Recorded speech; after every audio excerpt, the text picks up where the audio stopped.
Assalamualaikum warahmatullahi wabarakatuh. Salam sejahtera bagi kita semua.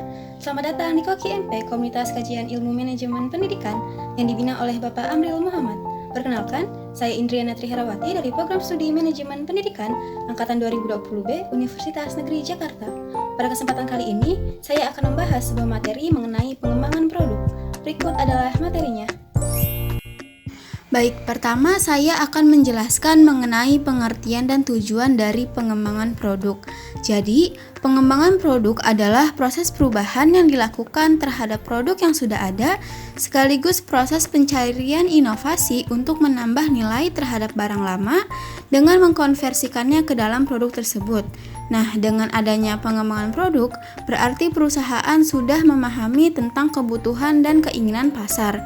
Kemudian, tujuan dari pengembangan produk ada dua. Yang pertama, yaitu untuk memenuhi kebutuhan baru dan memperkuat reputasi perusahaan sebagai investor, yaitu dengan menawarkan produk yang lebih baru daripada produk sebelumnya.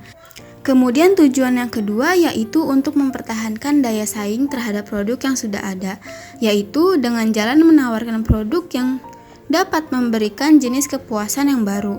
Bentuknya bisa bertambah terhadap lini produk yang sudah ada maupun revisi terhadap produk yang telah ada. Kemudian ada jenis-jenis pengembangan produk. Di sini ada 5 jenis dari pengembangan produk.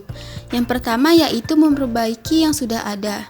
Dalam hal ini, perusahaan menggunakan teknologi dan fasilitas yang ada untuk membuat variasi dan memperbaiki produk yang ada. Dalam menggunakan cara ini, perusahaan tidak memiliki resiko besar karena hanya akan melakukan perubahan secara menyeluruh.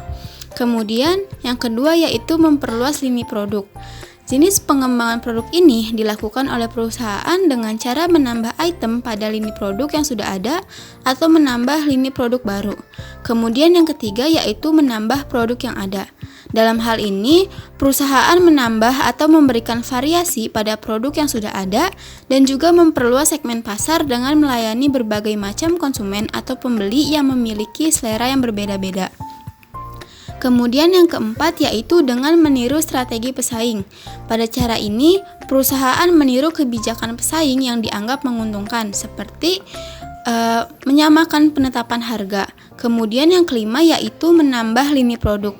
Biasanya, perusahaan memerlukan dana yang besar dalam penambahan produk baru yang tidak ada kaitannya sama sekali dengan lini produk yang telah ada.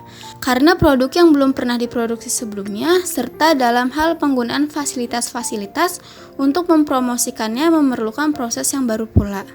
Kemudian selanjutnya ada faktor pendukung pengembangan produk. Jadi, terdapat beberapa faktor yang mendorong perusahaan untuk melakukan pengembangan produk, yang mana faktor-faktor ini harus dipertimbangkan agar pelaksanaan pengembangan produk dapat berhasil. Di sini ada 6 faktor. Yang pertama, perkembangan teknologi. Perkembangan teknologi yang pesat memungkinkan terciptanya sarana produksi yang baru untuk dimanfaatkan oleh perusahaan untuk membuat dan menyempurnakan produk, sehingga kualitas produk menjadi lebih baik dan jumlah produksi yang diperoleh akan dapat ditingkatkan.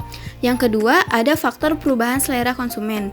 Perubahan ini dipengaruhi oleh tingkat pendapatan, tingkat perkembangan penduduk, tingkat pendidikan, serta kesetiaan konsumen terhadap produk yang bersangkutan.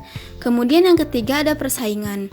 Adanya persaingan yang kuat di antara perusahaan yang sejenis akan menyebabkan perusahaan berusaha untuk selalu mengembangkan produknya dengan harapan dapat menyaingi volume produksi pesaing. Kemudian yang keempat yaitu adanya kapasitas produk yang berlebihan. Dengan meningkatkan kapasitas mesin-mesin yang dimiliki perusahaan, maka perusahaan berusaha untuk menggunakan kelebihan kapasitas tersebut dengan jalan memproduksi perusahaan. Yang kelima yaitu siklus hidup produk yang pendek. Nah, siklus kehidupan produk yang pendek mendorong perusahaan untuk terus mengembangkan produknya sehingga konsumen tidak bosan dengan produk-produk yang diproduksi oleh perusahaan tersebut. Dan yang terakhir yaitu adanya keinginan untuk meningkatkan laba.